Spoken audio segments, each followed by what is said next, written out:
అశ్వ సంవత్సరంలో కైలాస యాత్ర Shri Gayatri tours and travels 8977349696. Tirumala Tirupati Devasthanam ప్రధాన అర్చకులు వేణుగోపాల దీక్షితులు గారు ఇట్స్ యూటీవీతో స్వామివారికి సంబంధించిన అన్ని వివరాలు తెలుసుకుంటాం. కలియుగ దైవంగా భావించే శ్రీ వెంకటేశ్వర స్వామికి మీరు ప్రధాన అర్చకులుగా ఉండడం అనేది ఒక గొప్ప వరం అనమాట.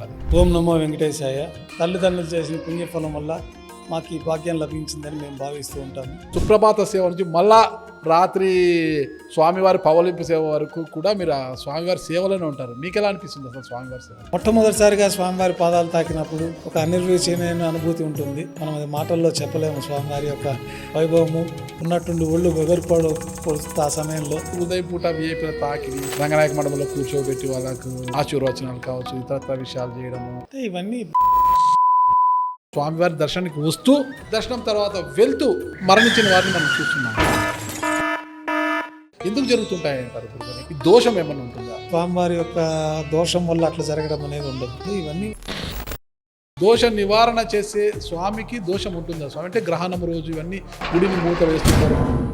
స్వామివారికి దోషం ఉండదు, మనకి దోషం అని చెప్పి గ్రహణ సమయాల్లో మనం బయట తిరగకుండా ఇంట్లో జపతపాదులు చేసుకోవచ్చని అట్లాంటి కార్యక్రమాల దృష్ట్యా మనకి శ్రీవారి దేవాలయం గ్రహణ సమయంలో మూసివేయబడుతుంది. స్వామివారి వస్త్రాలను స్మెల్ చూపించడం జరుగుతుంది. ఇది ఆగమ శాస్త్రం ప్రకారం ఇలా చేయవచ్చా, ఇవ్వవచ్చా అని అడుగుతున్నారు చాలా మంది. వస్త్రం ఎవరన్నా కళ్ళద్దుకోవచ్చు, దానికి ఆగమ శాస్త్రానికి అదే వస్త్రం తీసేసిన వస్త్రం కదా. స్వామివారి విగ్రహానికి ఇప్పటికీ చెమట పడుతుంటుంది అంటుంటారు స్వామి. కానీ ఆ చెమట అనే దాన్ని కూడా చాలా మందికి ఇస్తుంటారు, చిన్న చిన్న బిడ్డలు వేసి విఐపీలకు ఇస్తుంటారు.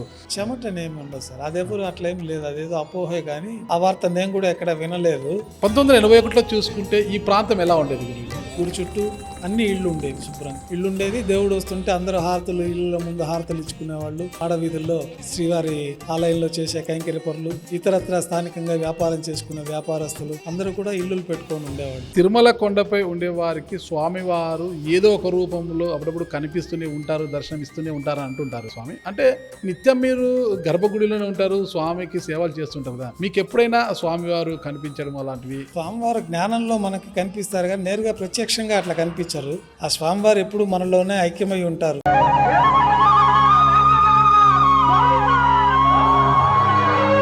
Welcome to it's UTV. నేను మీ నాగరాజ్ బైర్శెట్టిని. ప్రతి నిర్ణయం దేవుడి సంకల్పం, ప్రతి చర్య ఆ దేవుడు నిర్దేశించిందే. నిత్యం మన ఉచ్ఛ్వాస నిశ్వాసలకు ఆ దేవదేవుడే కారణం. ఆయన ఆజ్ఞతోనే మనం ఈ భూమండలంపై సవ్యంగా జీవనం సాగిస్తున్నాం. అలాంటి దేవదేవుడు దర్శనం కోసం ప్రతినిత్యం లక్షల మంది భక్తులు పరితపిస్తుంటారు.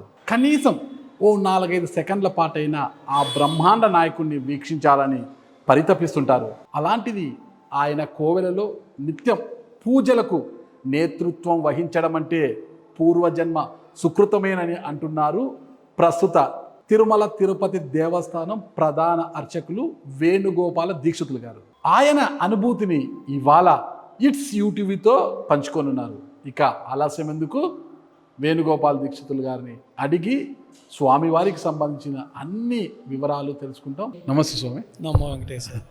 అంతా కుశలమా?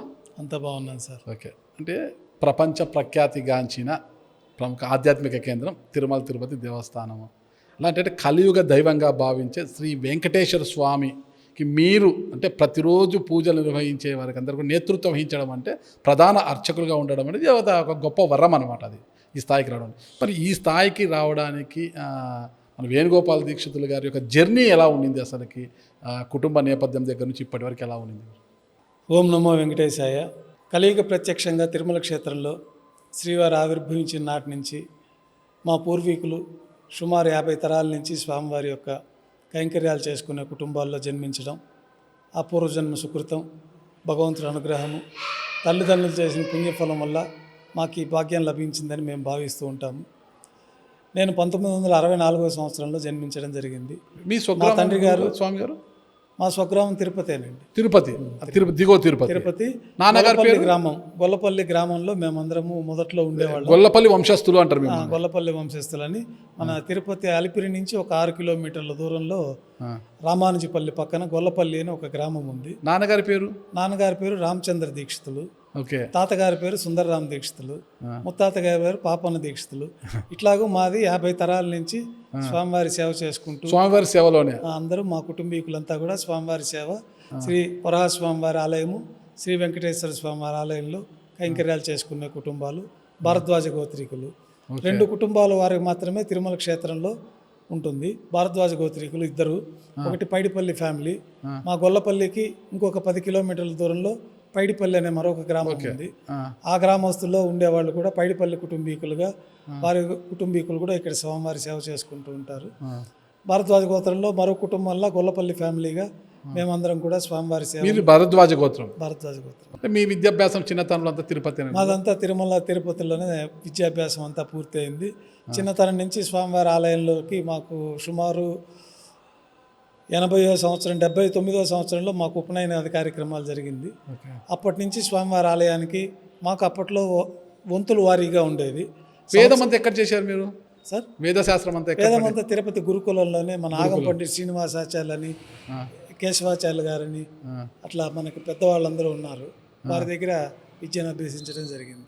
తర్వాత అర్చకత్వంలోకి ఎప్పుడు వచ్చారు మీరు అసలుకి? అర్చకత్వంలోకి 81వ సంవత్సరంలో మేము అర్చకత్వంలోకి తిరుమల శ్రీవారి ఆలయం అర్చకత్వంలోకి ప్రవేశించడం జరిగింది. ఇక్కడ డైరెక్ట్గా తిరుమల శ్రీవారి ఆలయంలోకి? మాకు ఇది ఒకటే ఆలయం కాబట్టి నేరుగా మనకి విద్యను అభ్యసించి పూర్తి అయిపోయిన తర్వాత స్వామివారి అనుగ్రహిత దేవస్థానం వాళ్ళకి ఒక ఉత్తర్వు రాసుకుంటారు. ఇట్లా మా అబ్బాయి ఇతను విద్యను అభ్యసించి పూర్తి అయిపోయింది, 18 ఏళ్ళు దాటింది కాబట్టి వీరికి పాద సేవ చేసుకునే అవకాశం కల్పించాలని.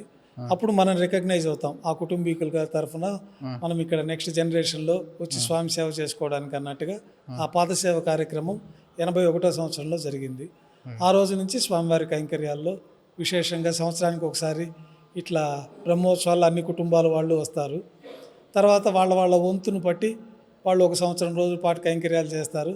నెక్స్ట్ మరో కుటుంబీకులు వచ్చినప్పుడు వారు వరాహస్వామి ఆలయంలో కైంకర్యాలు చేసుకోవడము అట్లా జరుపుకుంటూ ఈ యొక్క స్వామి కైంకర్యాల్లో మేము దాదాపు 81వ సంవత్సరం నుంచి నేటి వరకు కూడా. 81లో మీ జర్నీ స్టార్ట్ చేసి స్వామివారి సేవకు మీరు పాత్రులయ్యారు. ఆ రోజు నుంచి మీ జర్నీ వచ్చి ఈరోజు ప్రధాన అర్చకులు, అంటే నిత్యం పూజలు అందుకునే ఆ స్వామికి మొత్తం పూజలు నిర్వహించే వారందరికీ కూడా మీరు నేతృత్వం వహించడం దానికి మీకు ఎలా ఉంది అసలు ఈరోజు? ఎంత పూర్వజన సుకృతం స్వామివారు మాకు ప్రసాదించిన ఒక పెద్ద బాధ్యత. మనకు వంశపారంపర్య కుటుంబాల్లో ఉన్నప్పుడు మా వంతులో కూడా ప్రధాన అర్చక అన్నది 97 నుంచే ఈ యొక్క పోస్ట్ క్రియేట్ అయింది. దానికి ముందు మిరాసీదారులుగా మనకు వంతు సంవత్సరంలో వంతుదారుల కింద మనం ఈ మెయింటెనెన్స్ అంతా మనమే చేసుకునేవాళ్ళం. దాదాపు 50 మంది కైంకర్య పరులు బంధువులను పెట్టుకొని ఈ గుళ్ళో కైంకర్యాలన్నీ ప్రతినిత్యం ఏర్పాటు చేసుకోవడం, వారికి కావాల్సిన భోజన వసతులు, వారికి జీతం కూడా మేమే ఇచ్చుకునేవాళ్ళం. దేవస్థానం నుంచి మాకు అప్పుడు ఈ స్వామివారి సేవలు చేసినందుకు ఆర్జిత సేవల్లో కొంత వాటా వచ్చేది. కళ్యాణోత్సవం చేస్తే 4 కేజీలు బియ్యము, 100 కళ్యాణోత్సవాలు జరిగిందంటే 400 కేజీలు బియ్యము, అట్లాగూ ఒక 50 గ్రాములు ఒక్కలు, 100 కళ్యాణోత్సవాలు జరిగితే 5 కేజీలు, అట్లా వచ్చే ద్రవ్యాలను అమ్ముకొని మనము మన కైంకర్య పరులకు జీతాలు ఇచ్చి 50 మందికి వారికి భోజన వసతి. మా ఇళ్ళులన్నీ కూడా ఈ వీధుల్లోనే ఉండేది, ఆ సొంత ఇల్లులు. తర్వాత ఈ దేవస్థానము అభివృద్ధి కార్యక్రమాల్లో భాగంగా మా గృహాలంతా కూడా ఈ దేవస్థానానికి ఇచ్చేసి ఇదంతా ఇప్పుడు వీధులంతా విశాలమైపోయింది. 1981లో చూసుకుంటే ఈ ప్రాంతం ఎలా ఉండేది గురువుగారు? 1981 ప్రాంతం అంటే ఇదంతా షాపులు బాగా చక్కగా ఒక కుగ్రామం లాగా ఈ గుడి చుట్టూ వీధుల్లో అన్ని ఇళ్ళు ఉండేవి. గుడి చుట్టూ పక్కనంతా ఇవన్నీ ఉండేది. పూటకోళ్ళ వాళ్ళు ఉండేవాళ్ళు, వ్యాపారస్తులు ఉండేవాళ్ళు, ఇక్కడ పని చేసుకునేవాళ్ళు, ఆవులు వాళ్ళు, అన్ని షాపులు. మనకు ఒక గ్రామంలో ఎలా ఉంటుందో కుగ్రామంలో ఆ విధంగా గుడి చుట్టూ అన్ని ఇళ్ళు ఉండేవి, శుభ్రంగా ఇళ్ళు ఉండేది. దేవుడు వస్తుంటే అందరూ హారతులు, ఇళ్ళ ముందు హారతులు ఇచ్చుకునేవాళ్ళు. ఇటువైపున అటువైపున వీధులకంతా కూడా మాడ వీధుల్లో శ్రీవారి ఆలయంలో చేసే కైంకర్య పరులు, ఇతరత్ర స్థానికంగా వ్యాపారం చేసుకునే వ్యాపారస్తులు అందరూ కూడా ఇల్లులు పెట్టుకొని ఉండేవాళ్ళు. తర్వాత ఇవన్నీ డెవలప్మెంట్లో వాళ్ళందరికీ బాలాజీ నగర్లో ఇవ్వడం జరిగింది. అంటే ప్రపంచ దేశాల్లో ఉండే తెలుగువారే కాకుండా ఇతర మతస్థులు చాలామంది కూడా దేవుణ్ణి నమ్మి, కలియుగ దేవాన్ని నమ్మి ఇక్కడికి వస్తుంటారు గురుగారు. ఇక్కడికి వచ్చి ఓతు కూడా తీసుకుంటారు. అంటే వాళ్ళు ఇక్కడ వస్తారు కదా, మనకు రాస్తారు, అంటే దేవుని నేను నమ్ముతున్నానని ఒక కృష్ణ. చాలామంది ఇప్పుడు ఇక్కడికి వస్తున్నారు అన్నమాట. అంటే అలా వచ్చిన వారు లక్షల మంది ఇక్కడికి వచ్చి దేవుడి యొక్క దర్శనకు వచ్చిన వాళ్ళు ఒక 4-5 సెకండ్ల పాటైనా బ్రహ్మాండ నాయకుడిని చూడాలి అని కోరుకుంటుంటారు. ఆ 4-5 సెకండ్ల కోసమే గంటల తరబడి, ఒక్కొక్క రోజు రోజుల తరబడి క్యూలలో ఉంటూ, కంపార్ట్మెంట్లలో ఉంటూ ఆ 4-5 సెకండ్లలో స్వామివారిని దర్శించుకొని వెళ్తుంటారు కదా. అలాంటిది మీరు ఉదయము సేవ స్టార్ట్ అవుతుంది, మన సుప్రభాత సేవ నుంచి మళ్ళా రాత్రి స్వామివారి పవలింపు సేవ వరకు కూడా మీరు ఆ స్వామివారి సేవలోనే ఉంటారు. మీకు ఎలా అనిపిస్తుంది అసలు స్వామివారి సేవలు? ఎంత పూర్వజన్మ సుకృతం. మనకి చిన్ననాటి నుండి స్వామితోటి అనుబంధం ఏర్పడిపోతుంది. మన ఇంట్లో తండ్రి గారిలాగా, తాతలాగా స్వామిని భావించి మనం స్వామివారికి సేవలు చేసుకుంటూ పెద్దవారితో పాటు వస్తూ ఉంటాం దేవాలయానికి. వారు చేసే విధి విధానాలు, క్రియాభాగాలన్నీ కూడా పరిశీలించి దాంట్లో పూర్తిగా తర్ఫీదు అయిన తర్వాత స్వామివారి కైంకర్యాలు ప్రారంభించడం జరుగుతుంది. మొట్టమొదట స్వామివారికి మనంతగా మనం చేసేటప్పుడు సాక్షాత్తు వైకుంఠం నుంచి వచ్చి ఇక్కడ శాలిగ్రామ శిలాస్వరూపంగా ఆవిర్భవించిన అంతటి శక్తివంతమైన ఆ స్వామివారికి చేసే శక్తిని మీరే ప్రసాదించాలని చెప్పి స్వామివారిని శరణాగతి చేసుకొని ప్రతిరోజు కూడా మనం చేసే కైంకర్యాల్లో స్వామివారు మీరే మాలో ఆవహించి మీ కైంకర్యాలు చేసుకునే శక్తిని మీరు ప్రసాదించాలని చెప్పి మంత్రయుక్తంగా మనకు ఆగమ శాస్త్రాల్లో చెప్పబడింది. ఆ మంత్రాలు పఠిస్తూ ఆత్మసూక్తాలు, ప్రత్యేకమైన సూక్తాల ద్వారా స్వామివారు మీరు మాలో ప్రవేశించి మీ యొక్క కైంకర్యాలు చేయించుకోవాలా, ఏదన్నా లోపం జరిగితే మీరే మన్నించాలి, మీరు ఆ లోపాలు జరగకుండా మీరు మాలో ప్రవేశించి ఈ కైంకర్యాలన్నీ జరిపించుకోవాలని చెప్పి శరణాగతి పొంది స్వామివారి కైంకర్యాలు చేస్తూ ఉంటాము. మొట్టమొదటిసారిగా స్వామివారి పాదాలు తాకినప్పుడు ఒక అనిర్వచనీయమైన అనుభూతి ఉంటుంది. మనం అది మాటల్లో చెప్పలేము. స్వామివారి యొక్క వైభవము ఉన్నట్టుండి ఒళ్ళు పొడుస్తుంది ఆ సమయంలో. మనకంతా కూడా పెద్దవాళ్ళు పక్క నుండి చెవిలో నారాయణ అష్టాక్షరి మంత్రాలు, విశేషమైన మంత్రోపదేశాలు చేస్తూ అవన్నీ చెప్పుకుంటూ స్వామివారి పాదసేవ చేసుకున్న తర్వాత మెల్లమెల్లగా స్వామివారి దగ్గర భయం పోయి ఒక తండ్రికి తాతతో మెలిగినట్లుగా ఆ చనువు ఏర్పడుతుంది స్వామివారితో. ప్రతినిత్యం ఒక పసిబిడ్డకి తల్లి ఏ విధంగా అయితే సేవలు అందిస్తుందో స్వామివారికి ఉదయం సుప్రభాత సేవ నుంచి స్వామివారిని మేల్కొల్పడం, స్వామివారికి పసిబిడ్డకి సేవలు అందించినట్టు స్నానం ఆచరింపచేయడం, పాలు నైవేద్యంగా సమర్పించడం, తర్వాత అన్నం నైవేద్యంగా సమర్పించడం, స్వామివారికి అలంకరణ చేయడము, తర్వాత ఇట్లాంటి కార్యక్రమాలన్నీ కూడా పెద్దవాళ్ళ ద్వారా చూసి మెల్లమెల్లగా మనము చేస్తూ ఉంటే భయం పోయి స్వామివారి యొక్క మన కుటుంబ సభ్యుల్లాగా అయిపోయి సర్వస్వతంత్రంగా స్వామివారి దగ్గర నేటికి మనం చేసుకునే ఒక ధైర్యం మనకు వస్తుంది. అంటే తిరుమల కొండపై ఉండేవారికి స్వామివారు ఏదో ఒక రూపంలో అప్పుడప్పుడు కనిపిస్తూనే ఉంటారు, దర్శనమిస్తూనే ఉంటారు అంటుంటారు స్వామి. అంటే నిత్యం మీరు గర్భగుడిలోనే ఉంటారు, స్వామికి సేవలు చేస్తుంటారు కదా, మీకు ఎప్పుడైనా స్వామివారు కనిపించడం అలాంటివి సూచనలు ఏమన్నా ఎప్పుడైనా కనిపించాయంటారు? అంటే స్వామివారి జ్ఞానంలో మనకి కనిపిస్తారు కానీ నేరుగా ప్రత్యక్షంగా అట్లా కనిపించరు. మనకి ఏదన్నా ఉంటే స్వామివారి ఆదేశానుసారమే ఇక్కడ జరుగుతూ ఉంటాయి ప్రతి కార్యక్రమము. ఆ స్వామివారు ఎప్పుడు మనలోనే ఐక్యమై ఉంటారు. మాకు అర్చకులు అంటే అర్చకుల్లో స్వామివారి యొక్క స్వరూపం కొంత ఆవహించి పడేటట్టుగా మనం ప్రతిరోజు మంత్రభాగాల ద్వారా, క్రియాభాగాల ద్వారా ఆ కార్యక్రమాలు నిర్వర్తిస్తూ ఉంటాము. అటువంటి దివ్యమైన అనుభూతులు ఎన్నో ఉంటాయి స్వామివారి దగ్గర. అయితే ప్రత్యక్షంగా స్వామివారి దర్శించలేకపోయినా స్వామివారి యొక్క ఆదేశాలు మాకు అందుతూ ఉంటాయి. దాని ప్రకారంగానే స్వామివారి సేవలు నిత్యం చేసుకుంటూ ఉంటాము. ఓకే స్వామి, ఒక చిన్న అనుమానము. ఇప్పుడు ఈ బ్రహ్మోత్సవాలు కావచ్చు, ప్రతిరోజు మా దేవదేవుడికి, ఆ బ్రహ్మాండ దేవుడికి ఈ కైంకర్యాలు కాబట్టి పూజా విధానం ఇవన్నీ కూడా ఆగమ సలహా మండలి ప్రకారమే జరుగుతుందా, లేకపోతే ఏమన్నా ఈవో గారు చెప్పినట్టు ఇంకోసారి జరుగుతుందా? అంటే ఇంత గతంలో ఆగమ సలహా మండలి ఏమి చెప్తే అది జరిగేది, అయితే ఇప్పుడు కొంత ఈవో ఏం చెప్తే అది చేయాల్సి వస్తుంది అనేది అక్కడ బయట ఉన్న ప్రచారం. అంటే ఎలా జరుగుతుంది అంటారు ఇక్కడ? అట్లేం లేదండి. అడ్మినిస్ట్రేషన్ కానీ మేనేజ్మెంట్ కానీ పూజా కైంకర్యాల్లో మన ప్రధాన అర్చకుల ద్వారానే మనకి ఇక్కడ సాంప్రదాయం ఒకటి ఉంది. ఆ సాంప్రదాయం అంతా కూడా మనకి పుస్తకాల్లో రికార్డ్ అయి ఉంటాయి.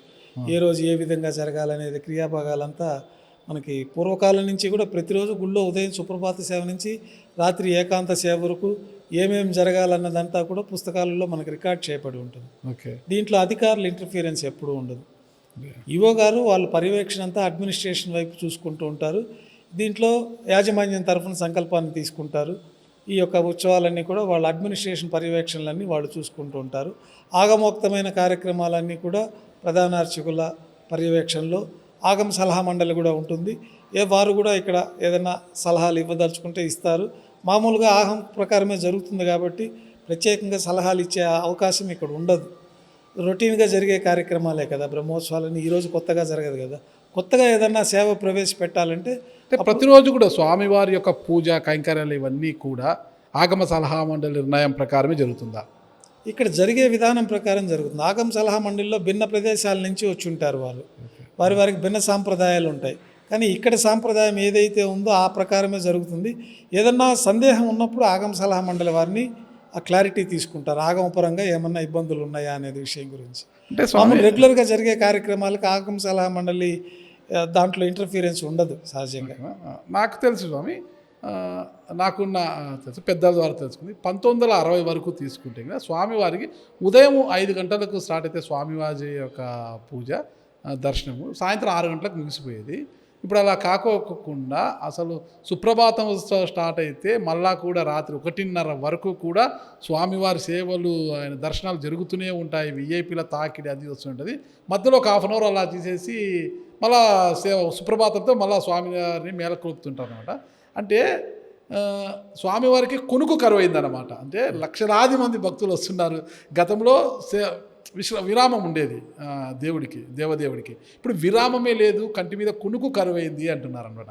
అంటే ఈ ఆగమ శాస్త్ర ప్రకారము ఇవన్నీ మళ్ళీ జరుగుతుంటే మరి ఇంత ఇదెందుకు వస్తుంది? ఉదయం పూట విఐపీల తాకిడి, ఎక్కువ పెద్ద పెద్ద వీడియో వాళ్ళకు రంగనాయక మండపంలో కూర్చోబెట్టి వాళ్ళకు ఆశీర్వచనాలు కావచ్చు, ఇతరత్ర విషయాలు చేయడము, వాళ్ళ సేవలను తరించే పరిస్థితి వచ్చినప్పుడు కొంత ఇబ్బందికర పరిస్థితులు వస్తున్నాయి కదా, కాదంటారా? అంటే ఇవన్నీ ఇబ్బంది ఏం లేదండి. గతం నుంచి కూడా మనకి అనాది కాలంలో కూడా మనకి స్వామివారు ఇక్కడ మంచి పెద్ద అరణ్యంలో ఉన్నారు స్వామివారు, ఎవరికి కూడా తెలియదు. మొట్టమొదటిసారిగా ఇక్కడ గోపీనాథ్ దీక్షితులని మా మూల పురుషుడు ఉండేవారు. వారు వరాహస్వామి పుష్కరిణి వద్ద ఉన్న ఆలయంలో పూజలు చేసుకుంటూ ఇక్కడే ఉండేవారు. వారికి స్వప్నంలో కనపడి మనకి యుగాలు పూర్తి అయిపోయిన తర్వాత స్వామివారి స్వరూపం అంతా కూడా మనం భూమండలం అంతా సముద్రం కిందకి వెళ్ళిపోతుంది. అందుకు ప్రతీకగానే మనకి ఇప్పటికి కూడా ఈ తిరుమల శిలాజాలన్నీ కూడా కొన్ని కోట్ల సంవత్సరాల ముందు సముద్ర గర్భంలో ఉండేదని చెప్పి ఆర్కియాలజీ వాళ్ళు కూడా మనకి శిలాతోరణం వద్ద నిర్ధారించి ఈ శిలలన్నీ కూడా సముద్ర గర్భంలో ఉండేది ఈ పర్వతాలంతా కూడా అని చెప్తారు. అట్లా యుగం పూర్తి అయిపోయినాక స్వామివారు అడుగుకి వెళ్ళిపోతారు. తర్వాత మనకి ఈ కలియుగ ప్రారంభంలో గోపీనాథ్ దీక్షితుల వారికి మా మూల పురుషుడు వారికి స్వప్నంలో కనపడి వరాహస్వామి దక్షిణ నైరుతిలో చింత చెట్టు కింద వల్మీకంలో ఉన్నాను, నా వల్మీకం అంటే పుట్ట, నా స్వరూపం ఉంది, మీరు తీసి ప్రతిష్ఠించి ఆరాధించవలసిందిగా ఆజ్ఞాపిస్తారు. అప్పుడు గోపీనాథ్ దీక్షితుల వారు ఇక్కడ రంగదాస్ అనే ఒక భక్తుడి సహాయంతో స్వామివారిని తీసుకొని వైఖానస ఆగమోక్తరీత్యా ప్రతిష్ఠ గావించి ఏదో చిన్నగా వారి శక్తి కొలితో ఒక మందిరాన్ని నిర్మించి జరుగుతూ ఉండేది. తర్వాత రాజులకి వాళ్ళకి స్వప్నంలో కనపడడం, వాళ్ళన్నీ విజయాలు పొందడం, ఇక్కడికి వచ్చి అంచెల వారీగా ఆలయ నిర్మాణం జరగడం అనేది 14వ శతాబ్దం వరకు ఇప్పుడు మనం చూసుకునే ఆలయ నిర్మాణం జరిగింది. తర్వాత నుంచి మనకి ఈ ఆలయాన్ని విస్తరణ చేయాలని ప్రయత్నం చేసిన పుష్కరిణి ఇవన్నీ కూడా దెబ్బతింటాయి. కాబట్టి మనకు ఉండే వీధుల్లో ప్రత్యేకంగా ఈ ఏర్పాట్లన్నీ చేసుకొని ఎక్కువ మంది భక్తుల సౌలభ్యం కోసం ఈ ఏర్పాట్లు చేసుకోవడం జరిగింది. అప్పట్లో ఈ ఆలయానికి ఎవరు వచ్చేవాళ్ళు కాదు. వచ్చేవాళ్ళకి మనకి మేళతాళాలతో ఊరేగింపుగా తీసుకొచ్చేవాళ్ళు. ఇప్పుడు అది లేదు. మనం గౌరవ మర్యాదలు ఇదేదో మనం కొత్తగా అనుకుంటున్నాం, కానీ అప్పట్లో ఆమంత్రణోత్సవం అని చెప్పి పొద్దున్న లేచి సుప్రభాతం నుంచి డబ్బులు కట్టిన వాళ్ళకి వాళ్ళు అక్కడ ఎవరు జనాలే వచ్చేవాళ్ళు కాదు. వాళ్ళు కాటేజీలో దిగితే వాళ్ళకి పోయి మేళతాళాలతో పిలుచుకొచ్చి ఇక్కడ స్వామివారి ఆమంత్రణోత్సవం జరిపించి తిరిగి వాళ్ళ గంపల్లో ప్రసాదం ఇచ్చి తీసుకెళ్ళి అక్కడ వస్త్రాలు కప్పి ఇక్కడ దించేవాళ్ళు. ఇప్పుడు మనకి అంత వ్యవస్థకి కష్టం ఈ జనాలకి. ఇప్పుడు అట్లాంటి కార్యక్రమం ₹1,00,00,000 కట్టినా అట్లాంటి వ్యవస్థ ఇప్పుడు లేదు. ఎందుకంటే లక్షలాది మందిగా భక్తులు వస్తున్నారు, సామాన్య భక్తులు ఎక్కువ మంది ఉంటారు. వీరు విఐపీలు కూడా భక్తులే కదా, వారికి ఏదో మనకి మామూలుగా ఆలయ సాంప్రదాయం ప్రకారం అనాది నుంచి ఉండే సాంప్రదాయమే కానీ ఈరోజు కొత్తగా ఏర్పడిన సాంప్రదాయం అయితే కాదు. ఎందుకంటే అప్పటి నుంచి కూడా రూపాయి హారతులని డబ్బులు ఇస్తే ఒక టికెట్టు అర్చనకి ఇట్లాంటి వ్యవస్థ అనాది నుంచి ఉన్నది. నాకు కూడా ఆగమశాస్త్ర ప్రకారం చూస్తుంటే మనిషికైనా దేవుడికైనా కలియుగ దైవమైన ప్రత్యక్ష దైవమైన ఆయనకైనా 3 పూట్ల భోజనము, మనిషికైనా 3 పూట్ల భోజనము. అంటే ఉదయము, మధ్యాహ్నము, రాత్రి. ఇది కామన్ అనమాట. అంటే నోట్లో ముద్ద గూట్లో దీపం అంటుంటారు కదా. అంటే గూట్లో దీపం పెట్టే లోపల నోట్లో ముద్ద వెళ్ళాలంటారు రాత్రి పూట, సాయంకాలం పూట. మధ్యాహ్నం పూట 12 లోపల తింటే మంచిది, ఉదయం 7 లోపల తింటే మంచిది అంటారు. అంటే 3 పూట్ల తినడం మంచిది. కానీ స్వామివారికి మాత్రము ఈ ఆగమశాస్త్ర ప్రకారం 3 పూటలు పెట్టాలని ఉన్నా 3 పూటలు కలిపి 1 గంటన్నర వ్యవధిలోనే పెట్టేస్తున్నారు. మొత్తం కూడా స్వామివారికి ఏమవుతుంది అంటే ఆగమశాస్త్రం ప్రకారం అలా పెట్టవచ్చా ఒకేసారి? అంటే 1 గంటన్నర వ్యవధిలో సమయం లేదు కాబట్టి కాలాతీతమైంటుంది. ఈ వేపిల తాకిడి, దర్శనాలు, ఈ ఒత్తిడిలో 3 పూట్ల తినాల్సింది 1 గంటన్నర వ్యవధిలో స్వామివారికి పెట్టేస్తున్నారు. మొత్తం కూడా స్వామివారు ఎలా డైజెస్ట్ చేసుకుంటారు? నిలబడి లక్షల మందికి దర్శనాలు ఇస్తుంటారు ఆయన.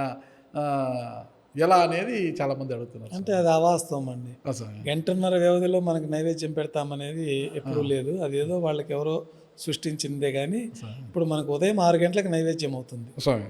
మనకు షట్కాల ఆరాధనలో 6 కాలాల పాటు స్వామివారికి ఆరాధన జరిగేది వైఖానస భగవత్ శాస్త్రం ప్రకారం. ఉదయం నిద్రలేవగానే స్వామివారికి గోక్షీరం, మొట్టమొదటి భూమండలానికి స్వామివారు వచ్చినప్పుడు బ్రహ్మదేవుల వారు పాలు సమర్పిస్తారు. ఆ యొక్క ప్రతీకను అనుసరించి మనం గోక్షీరాన్ని నైవేద్యంగా పెడతాము. తర్వాత స్వామివారికి ప్రాతకాల నైవేద్యాలు అంటే 5:30కి నైవేద్యం, ప్రాతకాల నైవేద్యం పెడతాము. 10 గంటలకు పైన మాధ్యాహ్నిక నైవేద్యం పెడతాము. సాయంత్రం 6:30, 7 గంటలకు పైన రాత్రి నైవేద్యం పెడతాము. అర్ధరాత్రి నైవేద్యం కూడా మనకి నైవేద్యం షట్కాల నైవేద్యాల్లో ఆగమ శాస్త్రాల్లో ఉంది. ఆ విశేష పూజా ఫలితాలు ఉంటాయని.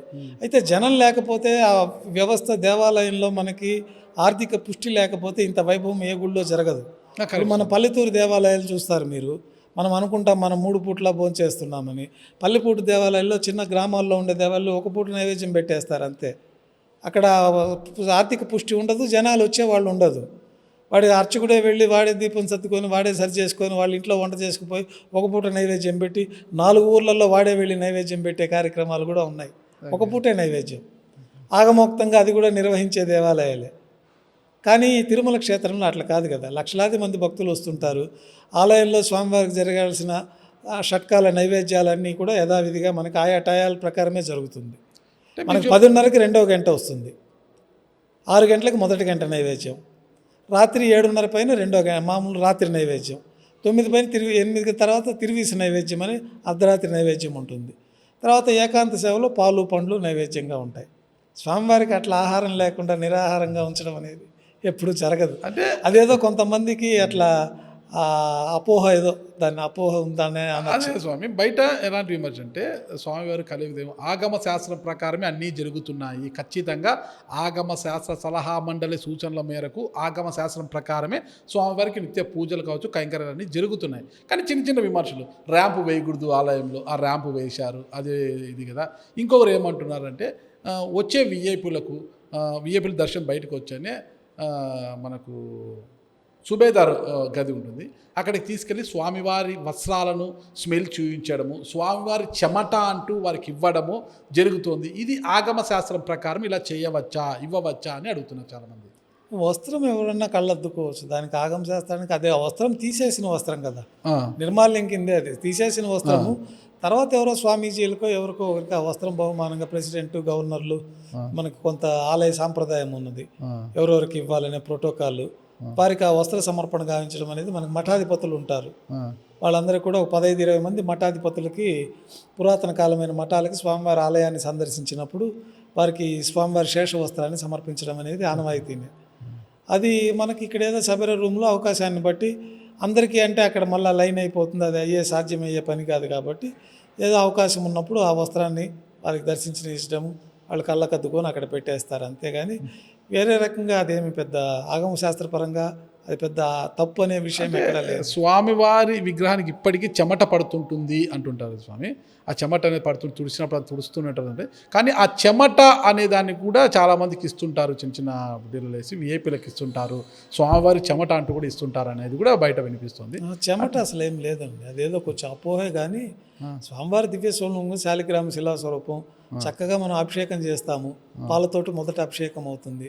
ఈ పాలతో చేసిన అభిషేకం జిడ్డు అంతా ఉంటుంది కాబట్టి తెల్లబాగా పరిమళం అనే ఒక పరిమళ ద్రవ్యం పూతలాగా ఉంటుంది విగ్రహం పైన, దాన్నే చెమట అని ఇస్తున్నారు అని అంటున్నారు. చెమటనేమి ఉండదు సార్, అదెవరు అట్లేమి లేదు, అదేదో అపోహే. కానీ ఆ వార్త నేను కూడా ఎక్కడ వినలేదు, మరి ఎక్కడ అది అపోహ మొదలైందో తెలియదు.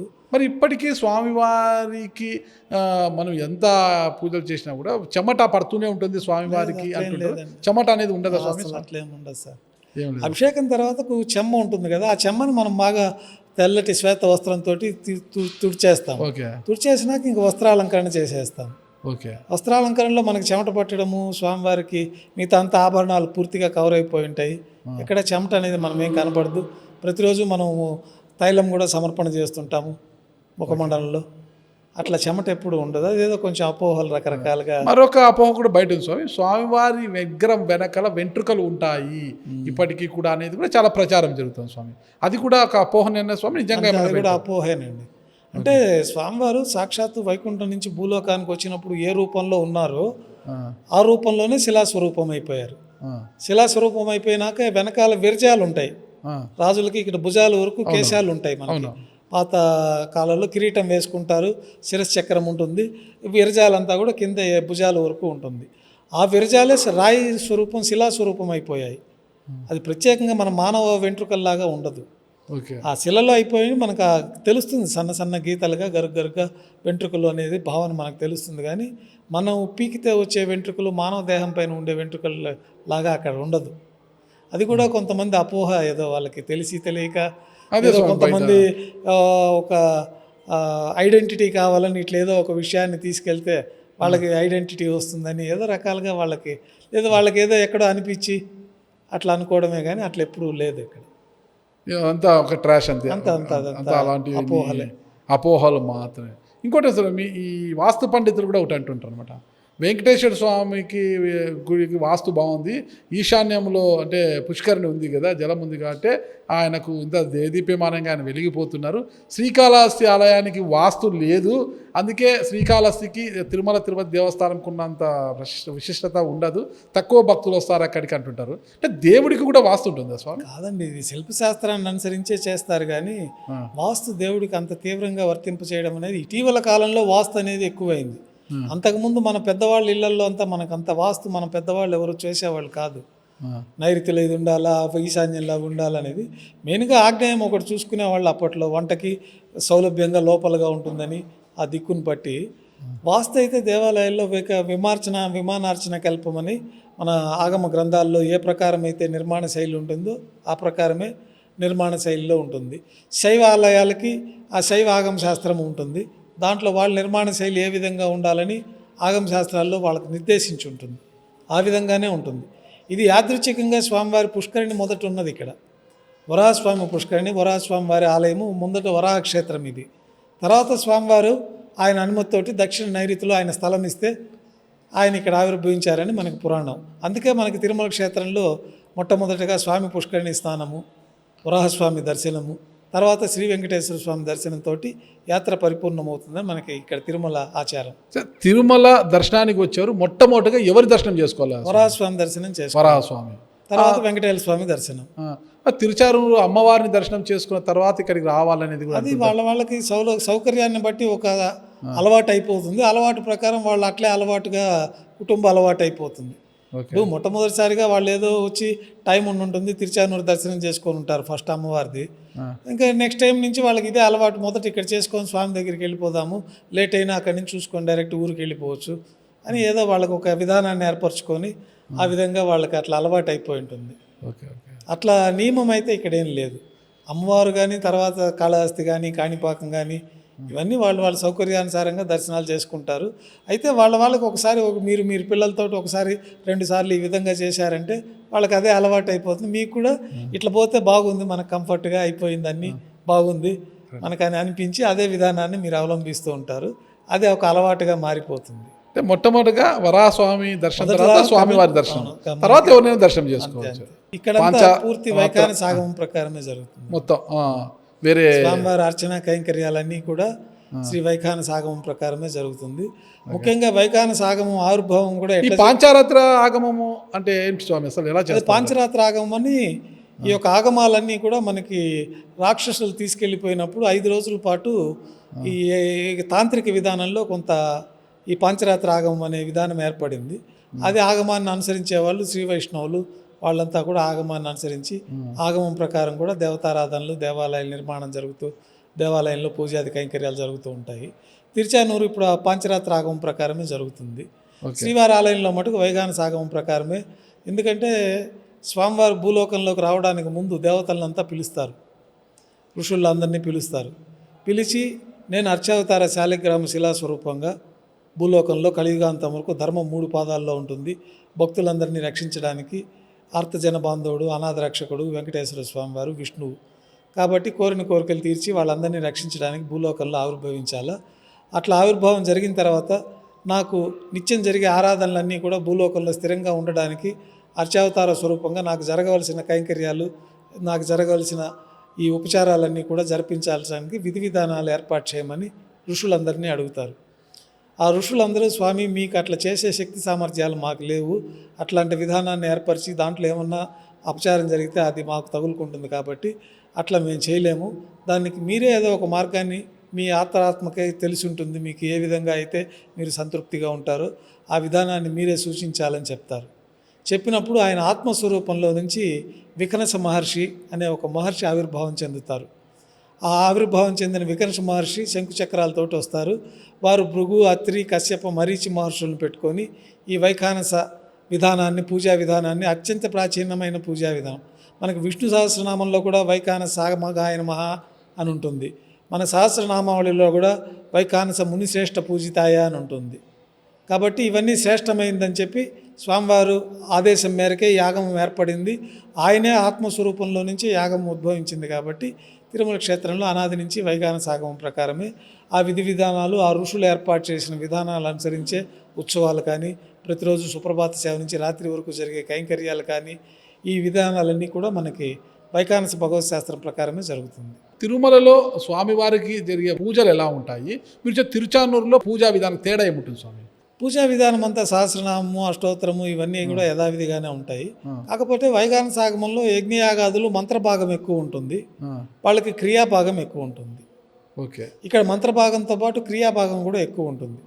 ప్రతి ఒక్క దానికి మంత్రాలు ఉంటాయి. ప్రతి ఒక్క కార్యక్రమంలో యజ్ఞయాగాదులు చేయడము, ఇట్లాంటి విశేషమైన కొన్ని ప్రత్యేకమైనవన్నీ కూడా వైఖానస ఆగమంలో ఉంటాయి. స్వామివారిని దర్శించుకున్న తర్వాత బయటికి వచ్చిన తర్వాత మన విమాన వెంకటేశ్వర స్వామి అందరూ స్వామివారిని దర్శించుకుంటారు. ఏంటి స్వామి ఆ ప్రత్యేకత ఏంటి స్వామి? అసలుకి గర్భగుడిలో ఉన్న స్వామివారిని చాలా ఇష్టంగా దర్శించుకుని బయటకు వస్తే ఖచ్చితంగా అక్కడ వచ్చి విమాన వెంకటేశ్వర స్వామి దర్శించుకుంటారు.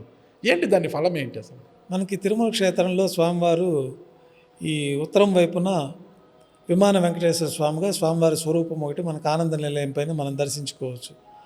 మామూలుగా ఆగమ శాస్త్రాల ప్రకారం మనం ఏదన్నా ఒక ఆలయం వెళ్ళినప్పుడు మూసివేయబడి ఉన్నా, లేదు మనకేదన్నా ఆలయంలోకి వెళ్ళలేని పరిస్థితి వచ్చినప్పుడు కూడా శిఖర దర్శనము, గోపుర దర్శనం కూడా కొంతవరకు ఆలయ ఇట్లాంటి సందర్భాలలో మనకి ఆలయ దర్శన ఫలితం ఉంటుందనేది ఆగమ శాస్త్రాల్లో చెప్పబడి ఉంది.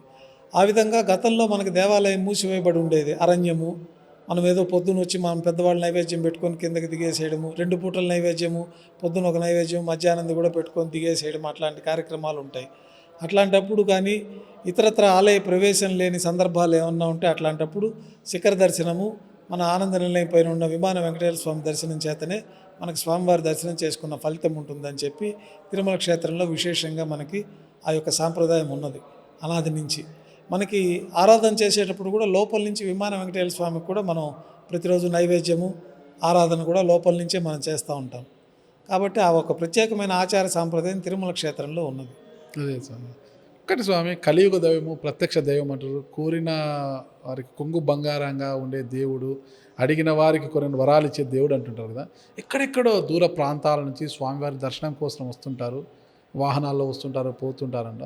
ఇది ఒక చిన్న పొరపాటు వలనో, గ్రహపాటు వలనో చాలామంది రోడ్డు ప్రమాదాలు అంటే స్వామివారి దర్శనానికి వస్తూ దర్శనం తర్వాత వెళ్తూ మరణించిన వారిని మనం చూస్తున్నాము.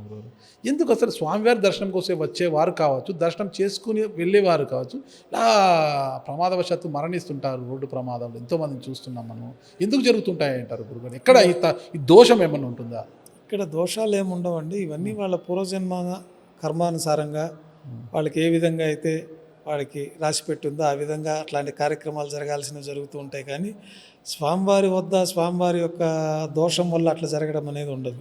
దోష నివారణ కోసమే స్వామివారి యొక్క దర్శనం కోసం వస్తుంటారు. ఆ దోషాన్ని పోగొట్టుకోవాలి, స్వామివారిని దర్శిస్తే దోషం పోతుందని.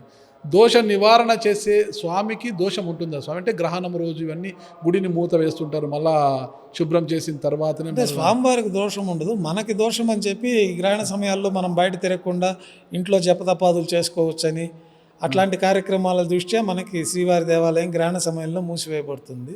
తిరిగి అంతా శుద్ధి చేసుకొని మళ్ళీ యథావిధిగా దర్శనాలు, మనం ఈ ప్రసాదాలు ఉండవు, స్వామివారి తీర్థ ప్రసాదాలు స్వీకరించడానికి ఉండదు, ఈ గ్రహణం అప్పుడు ఏమి తీసుకోకూడదని ఒక నియమం మన సాంప్రదాయంలో ఉన్నది. కాబట్టి అట్లాంటి ప్రత్యేక పరిస్థితుల దృష్ట్యా మనం గ్రహణం రోజు ఆచారంగా 6 గంటల ముందు ఆలయాన్ని మూసివేయాలన్నది మనకి శాస్త్రాలు చెప్తా ఉన్నాయి. ఆ శాస్త్రాలు సాంప్రదాయాలను అనుసరించే మనం నేటికి కూడా 6 గంటల ముందు గ్రహణం పట్టే టయానికి ముందు 6 గంటల ముందుగా మనం ఆలయాన్ని మూసివేస్తాం.